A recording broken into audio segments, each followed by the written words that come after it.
하나님의 말씀은 요한복음 1장 1절, 2절, 2절 말씀이 되겠습니다. 태초에 말씀이 계시니라. 이 말씀이 하나님과 함께 계셨으니 이 말씀은 곧 하나님이시니라. 그가 태초에 하나님과 함께 계셨고. 이 요한복음의 저자는 예수님의 12 제자 중 하나인 요한입니다. 요한은 갈릴리 지방에서 어부로 살다가 그의 형 야고보와 함께 예수님의 부름을 받고 제자가 되었습니다. 이때부터 예수께서 비로소 전파하여 이르시되 회개하라 천국이 가까이 왔느니라 하시더라.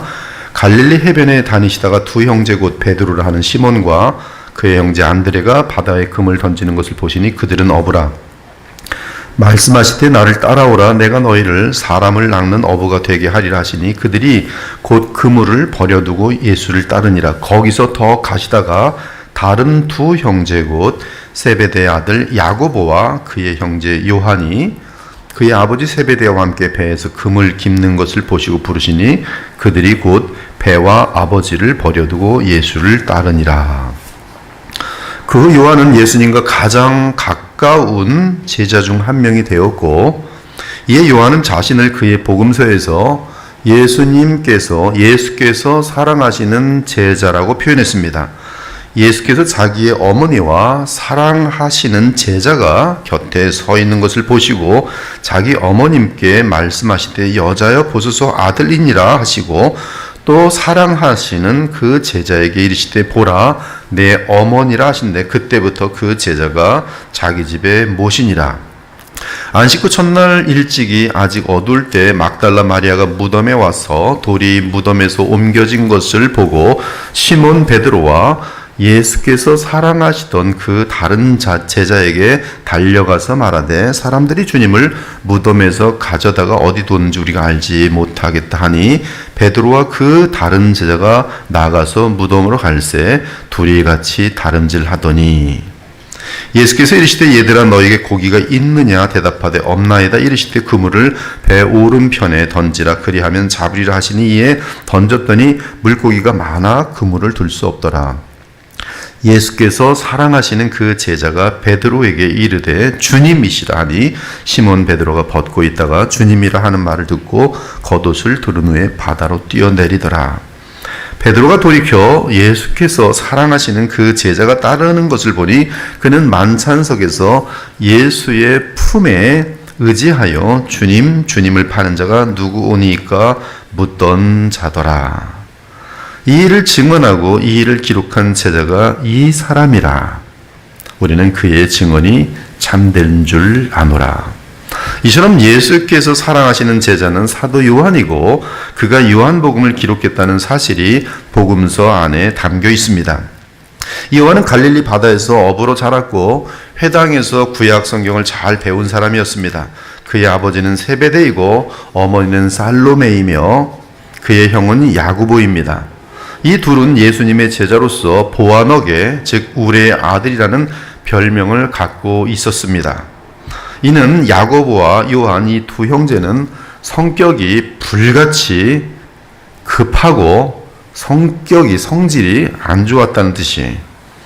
그리고 요한의 어머니 살로메와 예수님의 어머니 마리아는 자매인 것으로 여겨집니다.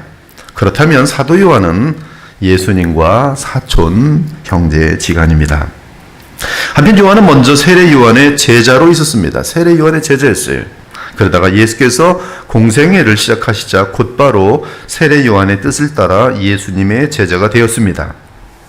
요한은 예수의 죽음과 부활 승천 이후 예루살렘에서 유대인들에게 담대하게 복음을 전하였습니다. 몇 년 후 베드로가 로마 백부장 고넬료가 예수님을 그리스도로 믿었다는 사실을 보고했을 때 유대에서 복음을 전하던 요한도 열방을 바라보기 시작했습니다. 그래서 수십 년 후, 즉 주후 60년대에 베드로와 바울이 처형되고 순교당하는 때에 그는 에베소에서 감독으로 섬긴 사실을 우리는 찾아볼 수 있습니다. 그리고 결국 요한은 예수님을 믿는 신앙 때문에 반모섬으로 유배되었습니다. 그 유배는 주후 95년 즉 로마 황제 도미티아누스의 통치 말기에 있었습니다. 요한은 반모섬에서 그리스도를 만나 환상으로 계시를 받고 그것을 요한계시록에 기록했습니다. 사도 요한이 요한복음을 기록한 시기는 디도 장군에 의해 예루살렘이 함락되던 해인 주후 70년에서 요한계시록이 기록된 주후 95년 사이에 기록되었을 것으로 사료됩니다. 이런 주장을 지지할 수 있는 근거는 주후 90년에서 100년에 기록된 로마 클레멘트의 문헌에 요한복음의 내용이 그대로 반영되어 있기 때문입니다.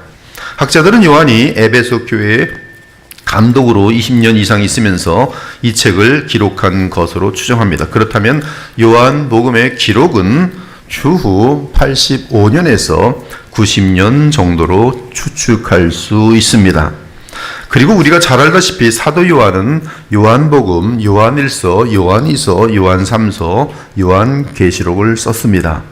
무엇보다 요한복음은 그것이 기록된 목적을 정확하게 알려줍니다.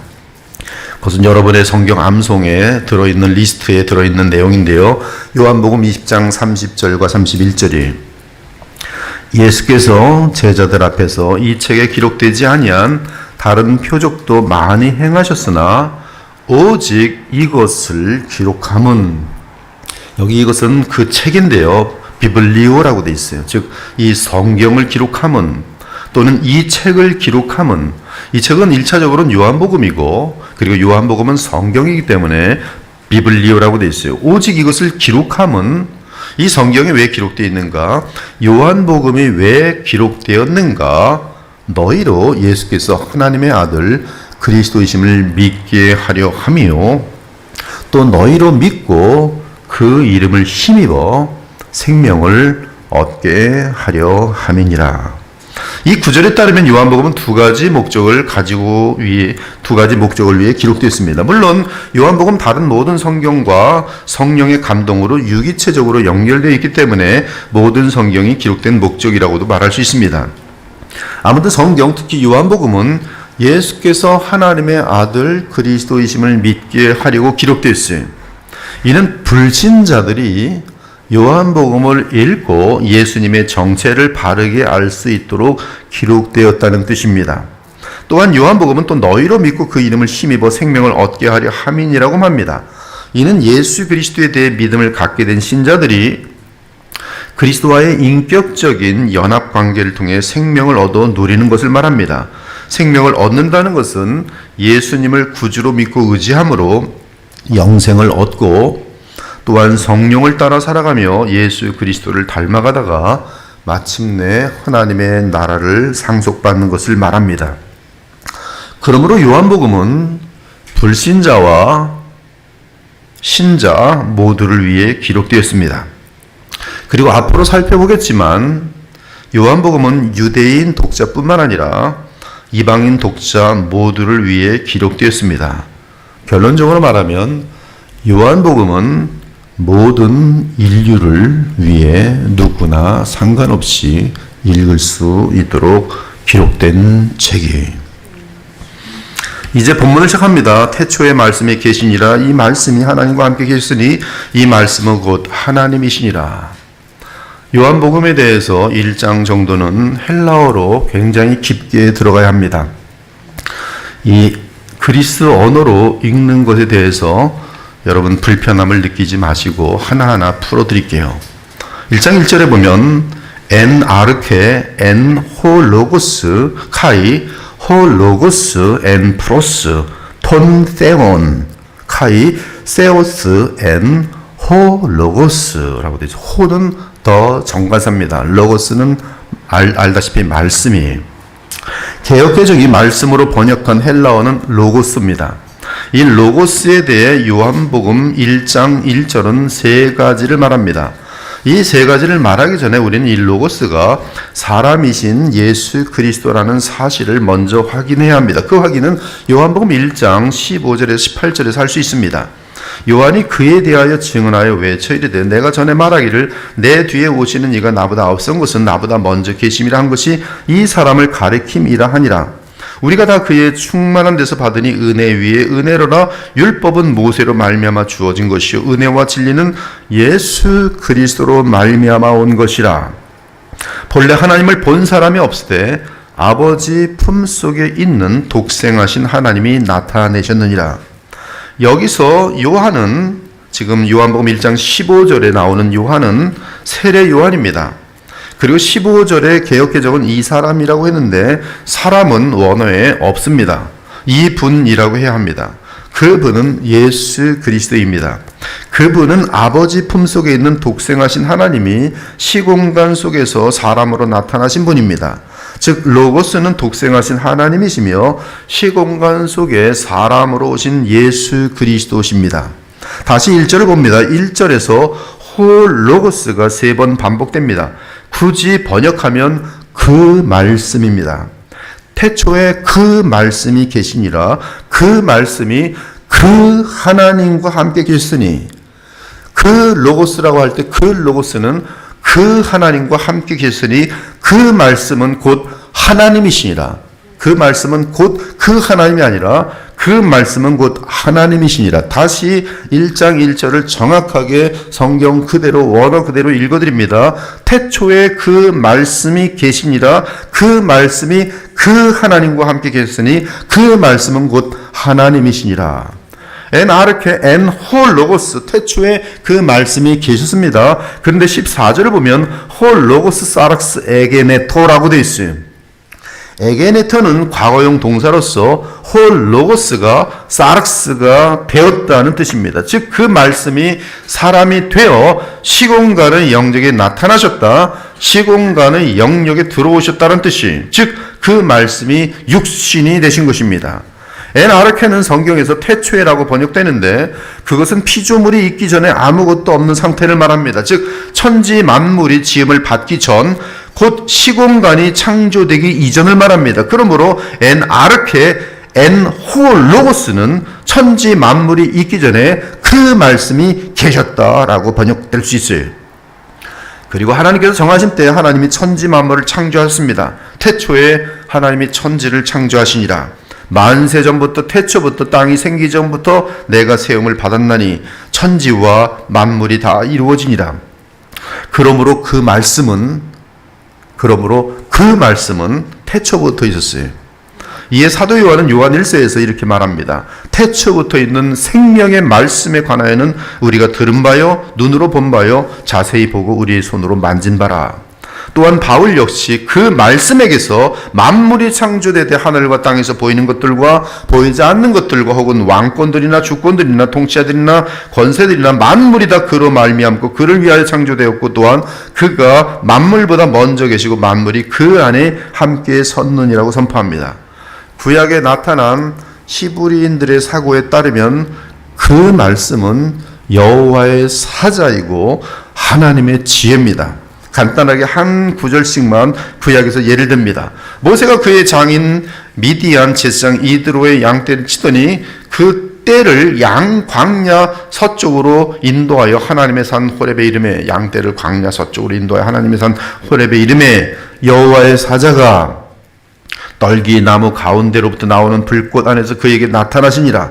그가 보니 떨기나무에 불이 붙었으나 그 떨기나무가 사라지지 아니하는지라. 이에 모세가 이르되 내가 돌이켜 가서 이 큰 광경을 보리라. 떨기나무가 어찌다여 타지 아니하는고 하니 그때에, 지금 여호와의 사자라고 출애굽기 3장 2절에 분명히 말했는데 여호와의 사자가 떨기나무 가운데서 나오는 불꽃 안에서 그에게 나타나시니라. 근데 4절에 보면 여호와께서 모세가 보려고 돌이켜 오는 것을 보신지라. 하나님이 떨기나무 가운데서 그를 불러 이르시되 모세야 모세야 하시매 그가 이르되 내가 여기 있나이다. 하나님이 이르시되 이리로 가까이 오지 말라. 네가 선 곳은 거룩한 땅이니 네 발에서 서신을 벗으라.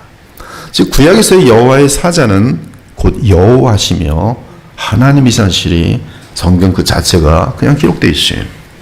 잠언 8장 같은 데 보면 여호와께서 그 조화의 시작 곧 태초에 일하시기 전에 나를 가지셨으며 만세 전부터 태초부터 땅이 생기기 전부터 내가 세움을 받았나니 내가 그 곁에 있어서 창조자가 되어 날마다 그의 기뻐하신 바가 되었으며 항상 그 앞에서 즐거워하였도다.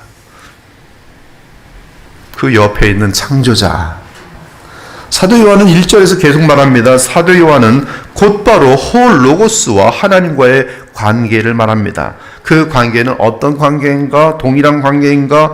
동일한 존재인가? 혹은 구분된 존재인가? 아니면 이런 관계가 아니라면 홀 로고스와 하나님은 도대체 어떤 관계인가? 카이 홀 로고스 엔 프로스 톤 테온, 여기에 모든 관계가 들어있어요. 여러분 그 헬라어 원어 속에서 인스퍼레이션, 하나님의 감동이 담겨 들어있을 때 그 전치사 하나하나까지도 완전한 의미를 담고 있습니다. 성경은 완전합니다.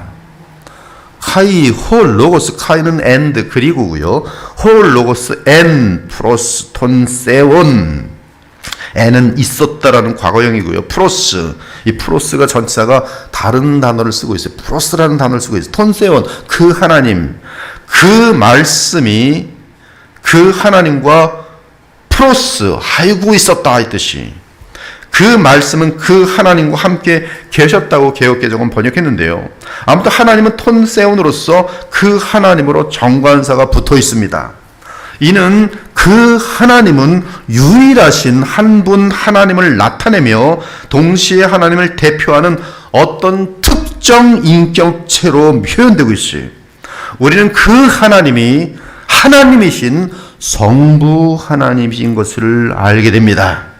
한편 여기서 개역개정은 함께라고 번역했지만 함께라는 헬라어는 주로 메타 또는 파라가 사용됩니다.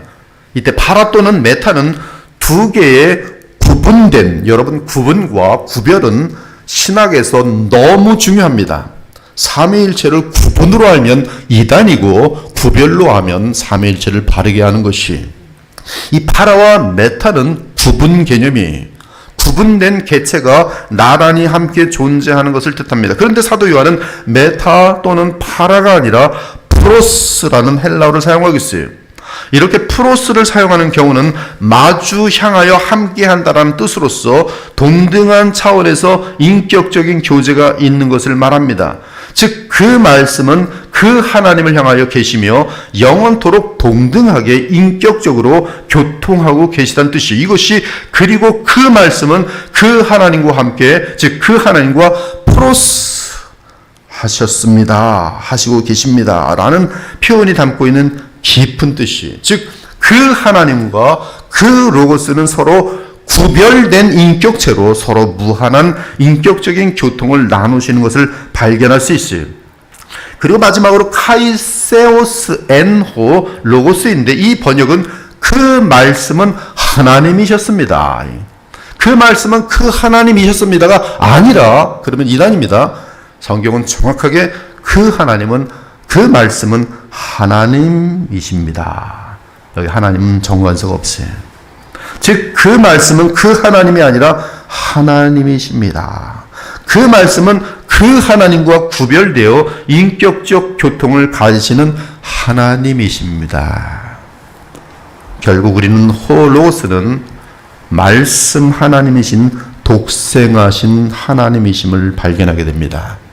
즉 홀로고스, 그 말씀은 독생하신 하나님, 성자 하나님이세요.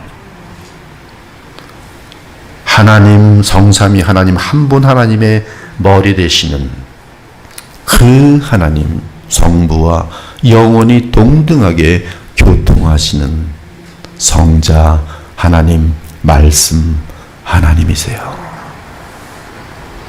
그리고 2절은 1절을 정확하게 다시 요약합니다.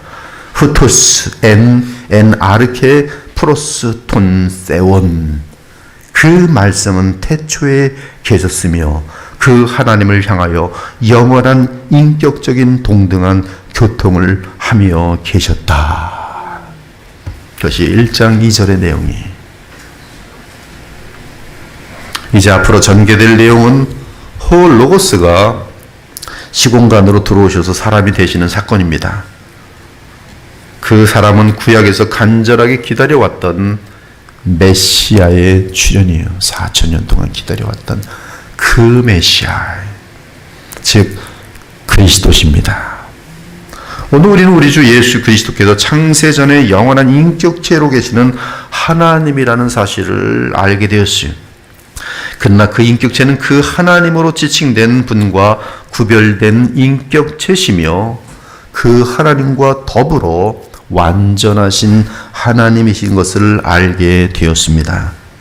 그러므로 우리 모두는 창세전부터 계신 하나님, 우리 구주 예수께 마땅히 우리의 창조자이신 그분께 찬송과 경배와 영광과 존귀를 돌리시기를 마땅히 해야 하며 그리함으로 하나님을 영화롭게 할 수 있어야 하는 것이 그런 저와 여러분 되시기를 예수 그리스도의 이름으로 축원합니다.